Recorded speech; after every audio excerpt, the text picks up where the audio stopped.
બીજું તારક મહેતા શોની વાત કરીએ તો તમારા મોસ્ટ ઓફ જે સીન હોય છે એ આપણા દિલીપભાઈ સાથે હોય છે, બરાબર. અને દિલીપભાઈને તો અત્યારે એઝ અ જેઠાલાલ તરીકે તો ઘરે ઘરે ઓળખાય છે, બરાબર. તો દિલીપભાઈ સાથે કામ કરવાનો એક્સપિરિયન્સ કેવો છે? દિલીપભાઈ એઝ અ તમારા કોસ્ટાર કેવા છે, એઝ અ હ્યુમન કેવા છે? થોડુંક દિલીપભાઈ વિશે અમને થોડુંક જણાવો. એમની બધી રીતે સારા છે દિલીપભાઈનું, એટલે આમાં તો કેવા પણ નથી. હવે આટલા બધા સરળ વ્યક્તિ છે, આટલું ટોટલી ગ્રાઉન્ડેડ છે, ડાઉન ટુ અર્થ છે, સત્સંગી છે, ડુંગળી લસણ નથી ખાતા, કામને એકદમ એમની દ્રઢતા એટલી બધી છે કે કામમાં કોઈ જાતની અંચાઈ નથી કરતા.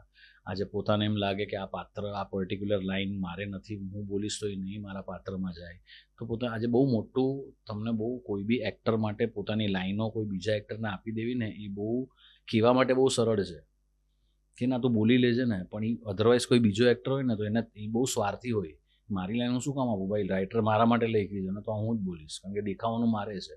આજે એમને એવું છે કે પોતે ન દેખાઈને પણ બધા કેમ દેખાય, એક સીન કેમ સરસ બને, એક આપણા શોને કઈ રીતે 4 ચાંદ લાગી શકે, પર્ટિક્યુલર એપિસોડને કઈ રીતે બેસ્ટ આપણે આપી શકીએ, આજે એમનું ફોકસ એમાં છે. અને બાપાની એમના પર બાપાના આશીર્વાદ છે કે એમને એ સૂઝ છે કે શું નહીં ચાલે.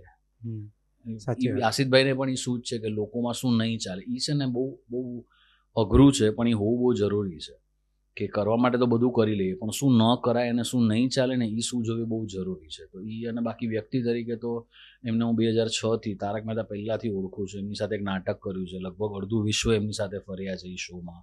એમની સાથે સ્ટેજમાં લગભગ એટલે 180 કે 170 શો અમે લોકોએ સાથે કર્યા છે. તો એટલે ત્યારથી જ એમની સાથેનું બોન્ડિંગ સારું હતું. એટલે જ કદાચ બાઘામાં જ્યારે ઇનિશિયલી કેમેસ્ટ્રી વર્ક થઈ ગઈ મારીને એમની, કારણ કે ત્યારે તો ઘનશ્યામભાઈ હતા નહીં, એટલે એની કેમેસ્ટ્રી વર્ક થવાનું કારણ સૌથી મોટું કદાચ એ જ હતું કે એમની પહેલેથી હું ઓળખતો હતો. એના પહેલાંના 2 વર્ષ અમે લોકો લગભગ 1.5 વર્ષ સાથે અમે લોકો એક નાટકમાં હતા, જેમાં ઈ હતા, હું હતો, ઉમેશ શુક્લ હતા, પછી અમિત ભટ્ટ, ચંપકલાલ બને છે ઈ, પછી કોમલ અંબિકા જે છે ઈ, અમે બધા સાથે હતા. એટલે અમારી કેમેસ્ટ્રી શું, કારણ કે નાટકોના શોમાં ટૂરમાં ગયા હોઈએ એટલે સવારથી પછી બધા સાથે હોઈએ, ક્યાંક ફરવા ગયા હોઈએ, સાંજે શોમાં સાથે હોઈએ, એટલે કેમેસ્ટ્રી ક્લિક થવાનું સૌથી મોટું કારણ કદાચ એ જ હતું. અને એમનું બીજું એવું છે કે એ સામેવાળા કો આર્ટિસ્ટને એટલા કમ્ફર્ટેબલ કરી નાખે ને કે તમને એવું લાગે ને કે તમે એટલા એક સારા અને ઉમદા કલાકારની સામે ઊભા છો. એટલે એનો સૌથી મોટો પ્લસ પોઈન્ટ છે કે તમને કમ્ફર્ટેબલ કરી નાખે. અને એક્ટરને એ જ જોતું હોય જ્યારે નવું હોય ત્યારે એ કમ્ફર્ટેબલ હોય તો એ ખુલીને કામ કરી શકે.